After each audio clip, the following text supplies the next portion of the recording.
जय माता दी। Welcome to all of you my study channel sociology with Santosh. आज हम लोग बात करेंगे AR देसाई के भारतीय राष्ट्रवाद की सामाजिक पृष्ठभूमि के बारे में। आज का video lecture UGC net, GIC lecturer, assistant professor और विभिन्न प्रतियोगी परीक्षाओं की तैयारी कर रहे परीक्षार्थियों के लिए विशेष रूप से उपयोगी होगा। इस टॉपिक पर चर्चा करने से पहले हम चाहेंगे कि अगर आप हमारे चैनल पर नए हैं तो प्लीज़ चैनल को सब्सक्राइब कीजिए, शेयर कीजिए, लाइक और कमेंट भी कीजिए। तो आइए हम लोग देखते हैं कि भारतीय राष्ट्रवाद की सामाजिक पृष्ठभूमि के बारे में AR देसाई महोदय का क्या दृष्टिकोण है, उनका क्या विचार है। इस टॉपिक पर बात करने से पहले हम चाहेंगे कि थोड़ी सी चर्चा AR देसाई के बारे में भी हो जाए। AR देसाई, जिनका पूरा नाम अक्षय रमण लाल देसाई है, जिन्हें हम लोग संक्षेप में AR देसाई के नाम से जानते हैं। देसाई को भारतीय समाजशास्त्र में मार्क्सवाद के प्रणेता के रूप में जाना जाता है। आपका जन्म जो है वो 16 अप्रैल 1915 को गुजरात में हुआ था। एक चीज़ आप याद रखिए कि देसाई जो थे वो बम्बई विश्वविद्यालय के विद्यार्थी रहे और GS घुरिये के शिष्य रहे। उन्होंने 1946 में घुरिये के ही निर्देशन में social background of Indian nationalism विषय पर अपनी PhD या शोध उपाधि को प्राप्त किया था। तो ये क्वेश्चन आपके लिए कभी कभी एग्जामिनेशन में पूछा जाता है कि देसाई जो थे वो किसके शिष्य रहे। तो आप जानते हैं कि देसाई जो हैं वो GS घुरिये के शिष्य रहे और उन्होंने अपनी जो PhD है, थीसिस है, वो उन्हीं के सुपरविजन में, उन्हीं के निर्देशन में पूरा किया था। देसाई को जनता के लिए क्षेत्रीय भाषाओं के लेखन के लिए जाना जाता है। यानी देसाई ऐसे समाज वैज्ञानिक थे जो जनता के लिए क्षेत्रीय भाषाओं में लेखन किए जाने के पक्षधर थे। वे बम्बई के समकालीन विचारक CG शाह से सर्वाधिक प्रभावित थे और उन्होंने उनके साथ मिलकर के एक रेड स्टार नाम से जर्नल का भी प्रकाशन किया था, उसका संपादन किया था। तो ये क्वेश्चन भी इम्पॉर्टेंट है कि रेड स्टार जो नामक जो जर्नल है, इसका संपादन किसने किया था। तो इसका संपादन जो है वो CG शाह के साथ मिल करके AR देसाई जी ने किया था। तो ये इतना तो हो गया AR देसाई के संक्षिप्त जीवन परिचय के बारे में। यहाँ पर हम आपको बताना चाहेंगे कि देसाई महोदय जो हैं वो भारतीय समाज का अनुभव जनित अध्ययन करने के पक्षधर रहे। उन्होंने ग्रामीण विकास का अध्ययन करने में उनकी विशेष रुचि रही और उन्होंने अपने अध्ययन में द्वंद्वात्मक पद्धति का उपयोग किया और वे मतवादी मार्क्सवादी थे। यहाँ पर ये भी क्वेश्चन इम्पॉर्टेंट है कि AR देसाई जो हैं वो कौन सी मेथोडोलॉजी यूज करते हैं। तो उन्होंने द्वंद्वात्मक पद्धति का उपयोग किया है और देसाई को मतवादी मार्क्सवादी कहा जाता है। घनश्याम शाह जी ने AR देसाई को यांत्रिक मार्क्सवादी कहा है। ये भी क्वेश्चन बहुत बार पूछा जा चुका है एग्जामिनेशन में कि AR देसाई को यांत्रिक मार्क्सवादी किसने कहा है। तो ये क्वेश्चन आप नोट कर लीजिए कि ये यांत्रिक मार्क्सवादी जो संबोधन है वो देसाई के लिए घनश्याम शाह के द्वारा किया गया था। तो इतना तो हो गया देसाई जी का संक्षिप्त परिचय। अब हम लोग जिस टॉपिक पर चर्चा करने वाले हैं, जो आज हमारा टॉपिक है भारतीय राष्ट्रवाद की सामाजिक पृष्ठभूमि। जैसा कि मैंने आपको बताया है कि ये उनका शोध विषय भी रहा है। इस विषय पर उन्होंने 1946 में GS घुरिये के निर्देशन में अपना शोध कार्य भी पूरा किया था। जैसा कि हम लोग जानते हैं कि देसाई जो थे वो भारतीय राष्ट्रवाद के अगर जितने भी विचारक थे, यानी जिन विचारकों ने भारतीय राष्ट्रवाद के बारे में अपने वक्तव्य दिए हैं उनमें देसाई का प्रमुख स्थान आता है। राष्ट्रवाद का संबंध, अगर देसाई के शब्दों में हम लोग राष्ट्रवाद की बात करें तो देसाई का कहना है कि राष्ट्रवाद का संबंध राष्ट्र की सर्वोच्चता में विश्वास करने से है। वास्तव में राष्ट्रवाद एक ऐसी भावना है जिसमें जाति, धर्म, भाषा या क्षेत्र की तुलना में अपने राष्ट्र को विशेष महत्व दिया जाता है। यानी देसाई का स्पष्ट रूप से मत है कि अगर राष्ट्रवाद की बात करते हैं तो राष्ट्रवाद जो है वो एक ऐसी भावना है जिसमें हम लोग जाति, धर्म, भाषा की सीमा से ऊपर उठ करके अपने राष्ट्र को, अपने देश को, अपने समाज को अधिक महत्व देते हैं। देसाई के शब्दों में भारत में राष्ट्रवाद की जो उदय की जो शुरुआत हुई है, यानी भारत में जो राष्ट्रवाद का जो प्रारंभ हुआ है वो ब्रिटिश उपनिवेशवाद के दौरान हुआ है। और यानी जब से भारत में ब्रिटिश उपनिवेशवाद आया है, अंग्रेजी शासन रहा है, तो उन्होंने अंग्रेजी शासन को भारत में राष्ट्रवाद के जन्म के लिए एक प्रमुख कारण के रूप में माना है। अगर AR देसाई की बात करें तो देसाई महोदय ने एक और किताब लिखी है, recent trends in Indian nationalism. ये किताब उनकी 1960 में प्रकाशित हुई थी और इस पुस्तक में उन्होंने जो भारतीय राष्ट्रवाद में जो नए जो अभिनव परिवर्तन हो रहे हैं, जो नए बदलाव आए हैं, उनके बारे में उन्होंने अपना दृष्टिकोण, अपना विचार व्यक्त किया है। यहाँ पर हम आपको बताना चाहेंगे कि देसाई ने मार्क्सवादी भौतिक उपागम के आधार पर समाज और इतिहास को जोड़ते हुए राष्ट्रवाद की व्याख्या की है। तो दो चीज़ें यहाँ पर महत्वपूर्ण हो जाती हैं। पहली बात ये कि देसाई के शब्दों में राष्ट्रवाद एक ऐसी भावना है जिसमें हम जाति, धर्म, भाषा या क्षेत्र से ऊपर उठ करके अपने राष्ट्र को विशेष महत्व देते हैं। और दूसरी बात ये कि उन्होंने भारत में राष्ट्रवाद का जो प्रारंभ है, उसको उन्होंने ब्रिटिश उपनिवेशवाद के दौरान हुआ है। और यहाँ पर जो अभी मैं आपको स्क्रीन पर दिख रहा होगा कि AR देसाई महोदय जो हैं वो मार्क्सवादी भौतिक उपागम के आधार पर उन्होंने समाज और इतिहास के बीच में संबंध स्थापित करते हुए, उसको एक साथ जोड़ते हुए भारतीय राष्ट्रवाद के बारे में अपने विचार प्रस्तुत किए हैं।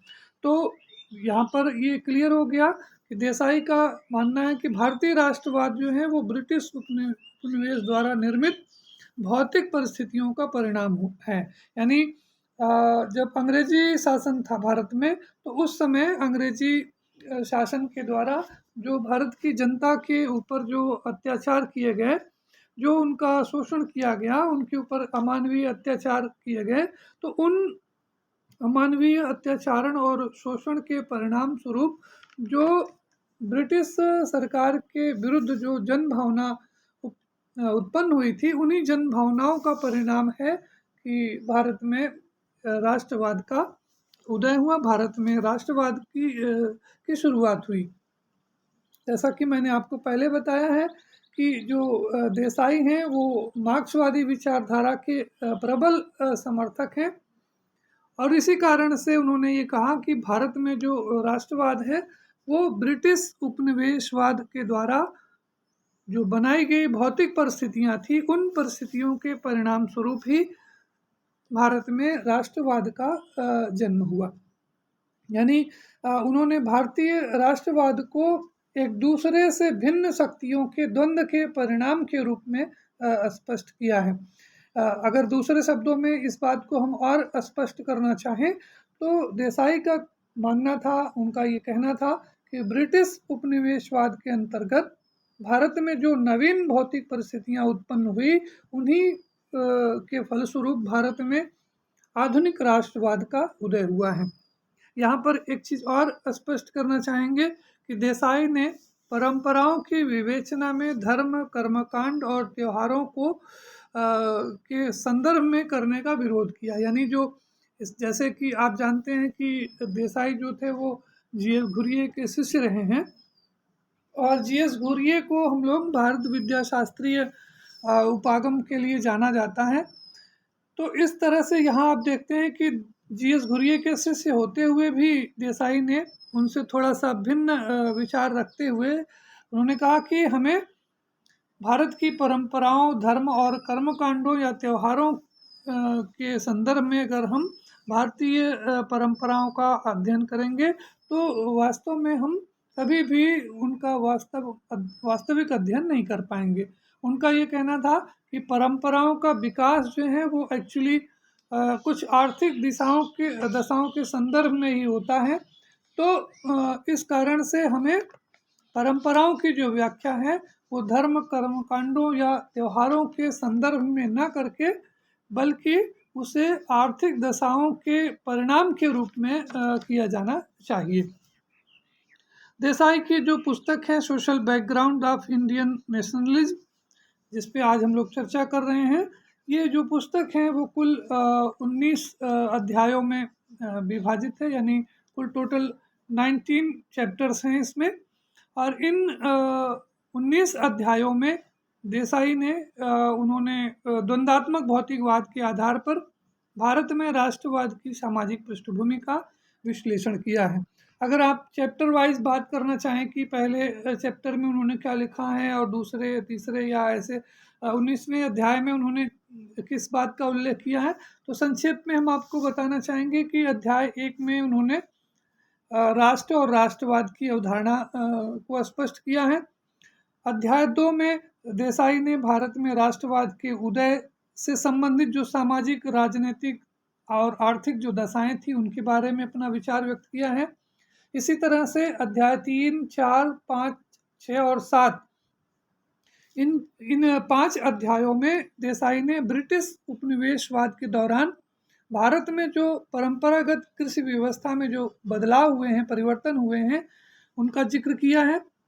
अध्याय 8 और 9 भारत में अंग्रेजी शासन आने से जो यातायात संचार सुविधाओं का जो विकास हुआ है, उनसे जो सामाजिक सांस्कृतिक बदलाव हुआ है उनका उल्लेख किया है।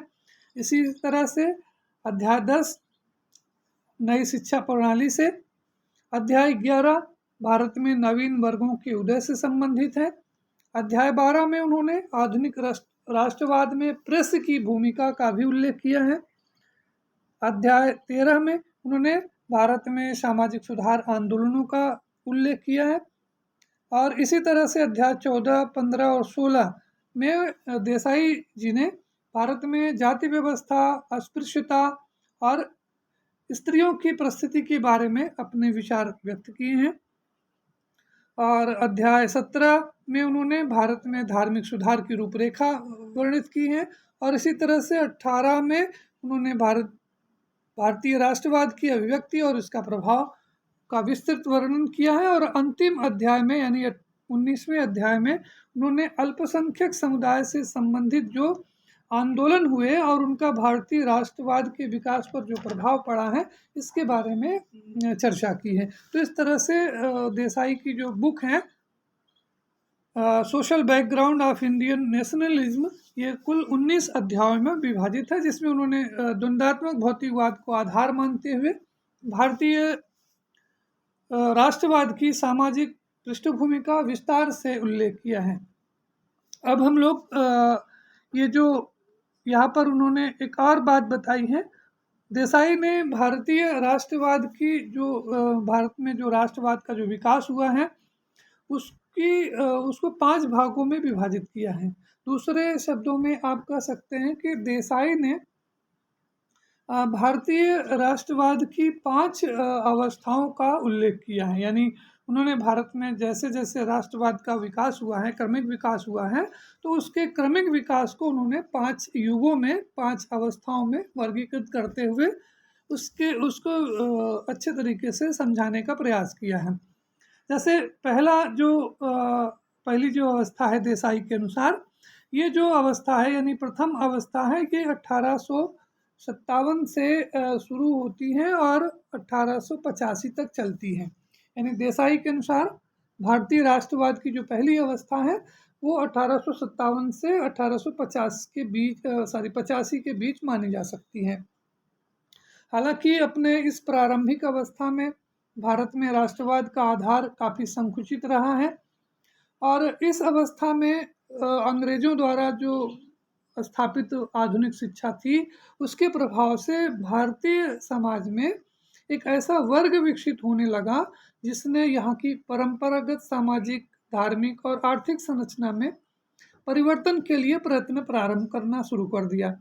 जैसे आप जानते हैं इस ज़माने में इस समय जो ईश्वर चंद्र विद्यासागर हुए, राजा राम मोहन राय हुए, या ब्रह्म समाज, आर्य समाज, प्रार्थना समाज या रामकृष्ण मिशन हुआ, तो इस तरह से बहुत सारे ऐसे समाज सुधार आंदोलन कह लीजिए हुए जिनका ये प्रभाव रहा कि जिनके प्रभाव के कारण से जो भारत में जो परंपरागत रूप से जो धार्मिक पाखंड, जो कुरीतियाँ और जो सामाजिक बुराइयाँ विद्यमान थी, उनके बारे में जनता को जागरूक करके यानी सामाजिक कुरीतियों के विरुद्ध आवाज़ उठाते हुए एक जन आंदोलन करने का प्रयास किया गया। तो इस तरह से आप ये कह सकते हैं कि समाज सुधार आंदोलनों द्वारा भारत में सामाजिक संरचना को पुनर्गठित करते हुए एक लोकतांत्रिक चेतना का विकास किया गया, जिसके माध्यम से जनसाधारण में राष्ट्रवाद की भावना का उदय हुआ। यानी इस तरह से देसाई जो हैं वो ये मानते हैं कि समाज सुधार आंदोलनों ने, यानी भारत में जो समाज सुधार आंदोलन हुए या जो बहुत सारे जो सामाजिक सुधारक हुए, उनके प्रयास से ही जो सामाजिक कुरीतियों और धार्मिक पाखंडों के विरुद्ध जो एक आंदोलन चलाया गया था, उस आंदोलन से एक जन चेतना या लोकतांत्रिक चेतना जागृत हुई और जिसके माध्यम से ही धीरे धीरे भारत में राष्ट्रवाद की भावना उत्पन्न हुई। अगर हम लोग दूसरी अवस्था की बात करें तो दूसरी अवस्था जो है की जो शुरुआत है वो 1885 से 1905 के बीच में मानी जाती है। देसाई अपनी किताब में लिखते हैं कि 1875 से लेकर के 1885 के बीच होने वाले जो बहुत सारे कृषक आंदोलन हैं, उनके बढ़ते हुए दबाव के कारण अंग्रेजों द्वारा स्थापित एक संगठन जिसे हम लोग भारतीय राष्ट्रीय कांग्रेस के नाम से जानते हैं, इसका निर्माण किया गया। भारतीय राष्ट्रीय कांग्रेस की स्थापना की गई। ये जो आंदोलन था या कह लीजिए कि ये जो संगठन था, वो वास्तव में ब्रिटिश सरकार के विरुद्ध जो जनसाधारण के मन में जो असंतोष था, उस असंतोष, उस विरोध की भावना को कम करने के लिए बनाया गया था।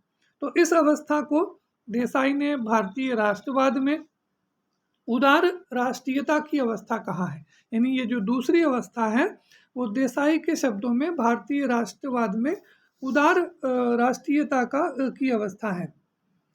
तो इस युग में यानी 1885 से लेकर के 1905 के बीच में जो भारत में जो किसान आंदोलन और जो भारतीय राष्ट्रीय कांग्रेस की जो स्थापना हुई, तो इस स्थापना से धीरे धीरे जो अंग्रेजी हुकूमत के विरुद्ध जो जन आंदोलन था वो थोड़ा सा कम हुआ, या कह लीजिए कि जो विरोध की जो भावना थी वो उसको अंग्रेजों ने एक सोची समझी रणनीति के तहत ह्यूम और दादा भाई नौरोजी के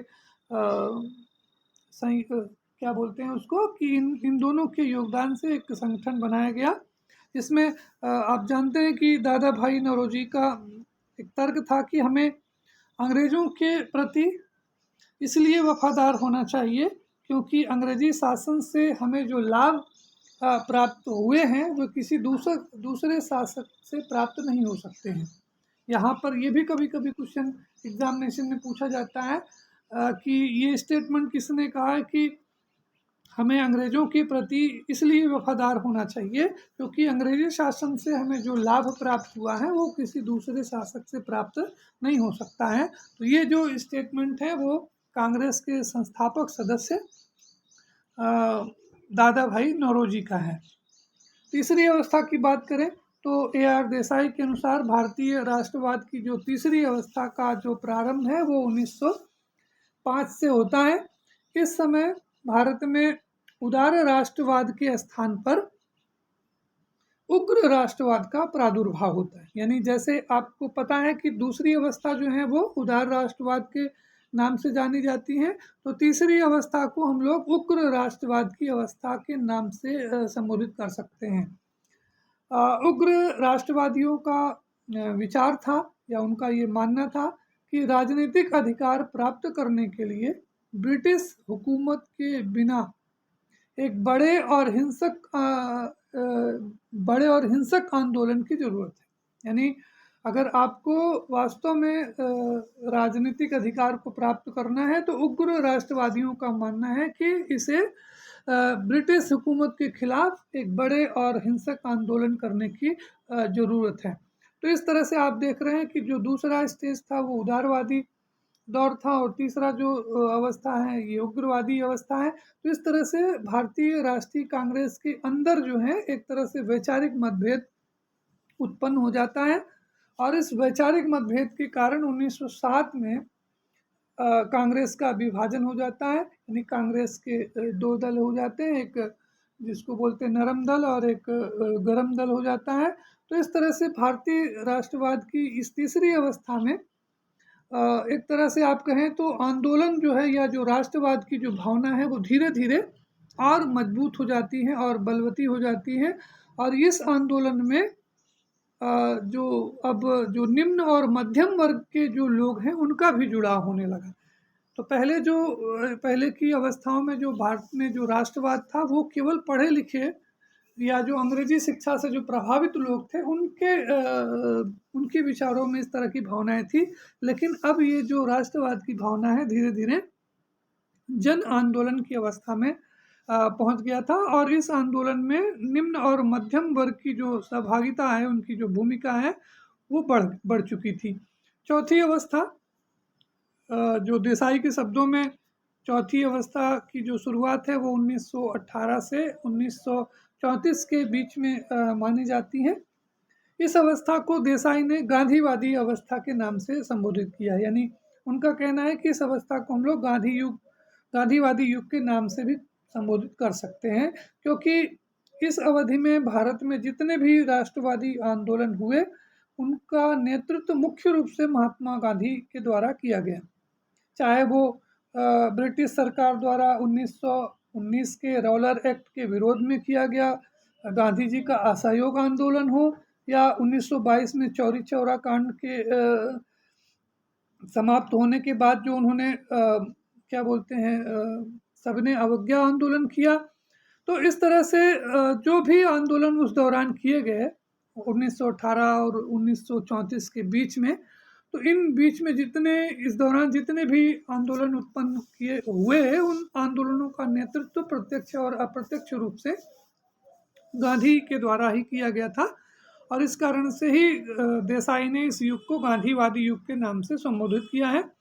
एक चीज़ यहाँ बताना चाहेंगे कि देसाई के अनुसार ये जो भारत में जो राष्ट्रवाद की जो चौथी अवस्था है, इस अवस्था को हम लोग राष्ट्रवाद की चरमोत्कर्ष की अवस्था कह सकते हैं। यानी इस अवस्था में भारत में राष्ट्रवाद अपने सबसे चरम स्तर पर था और भारत में राष्ट्रवाद के विकास के लिए ये जो अवस्था है वो सबसे महत्वपूर्ण सबसे महत्वपूर्ण अवस्था मानी जा सकती है, क्योंकि इस अवस्था में आम जनमानस में राष्ट्रीय चेतना का विकास हो पाया है। पांचवी और जो अंतिम अवस्था है जो कि 1934 से 1939 के बीच में मानी जाती है, यानी ये जो पांचवा चरण है वो देसाई ने इसे 1934 से 1939 के बीच में इसको रखा है। इस अवधि में जैसा कि हम लोग जानते हैं कि इसी अवधि में विश्व युद्ध हुआ था और विश्व युद्ध हो जाने के कारण भारत में जो भारतीय राष्ट्रवाद में एक कुछ नई तरह की प्रवृत्तियों का प्रादुर्भाव होता है और कांग्रेस के अंदर एक ऐसा वर्ग विकसित होने लगता है जो गांधी जी की विचारधारा और उनके कार्यक्रमों को संदेह की दृष्टि से देखने लगता है। और इसका परिणाम ये हुआ कि कांग्रेस से अलग होकर के कुछ और दूसरे जो राजनीतिक दलों की स्थापना हुई, जिसमें से Congress socialist party, forward block जैसे संगठनों का निर्माण हुआ। कुछ और भी उदाहरण हैं, जैसे कुछ साम्यवादी दलों का जो भी उदय हुआ, और इन साम्यवादी दलों ने छात्रों, मजदूरों और किसानों के बीच में अपने प्रभाव को बढ़ाना शुरू किया, जिसके कारण से भारत में या भारतीय समाज में या भारत के राष्ट्रवाद में एक नवीन जो है वर्ग चेतना का विकास हुआ। हालांकि इसका थोड़ा सा दुष्प्रभाव भी कहा जा सकता है कि इस नवीन वर्ग चेतना के परिणाम स्वरूप भारत के अनेक भागों में, जैसे आंध्र प्रदेश में, उड़ीसा में, कर्नाटक में, भाषा के आधार पर अलग प्रांत बनाए जाने की मांग भी जोर पकड़ने लगी थी। लेकिन फिर भी ओवरऑल या समूचे अगर आप राष्ट्रवादी आंदोलन की दृष्टि से देखेंगे तो ये जो आंदोलन है, यानी इस आंदोलन की जो पांचवी अवस्था है, इस अवस्था में भले ही भारत में जो राष्ट्रवादी आंदोलन है उसका नेतृत्व गांधी जी के हाथ में कम रहा हो, लेकिन फिर भी प्रत्यक्ष और अप्रत्यक्ष रूप से ये आंदोलन जो है वो पूंजीवादी तथा समाज के दूसरे अन्य उपवर्गों से प्रभावित रहा है। तो इस तरह से AR देसाई ने अपनी पुस्तक में भारतीय राष्ट्रवाद की सामाजिक पृष्ठभूमि को 1857 से 1939 के बीच में सीमित रखा है। बहुत सारे लोग इसकी आलोचना भी करते हैं कि उन्होंने भारत में जो वास्तव में जो भारत में जो राष्ट्रवाद की जो शुरुआत है या जो राष्ट्रीय आंदोलन की शुरुआत है वो वास्तव में 1939 के बाद शुरू होती है। लेकिन देसाई ने अपना जो अध्ययन है वो 1857 से 1939 की अवधि तक ही से सीमित रखा है।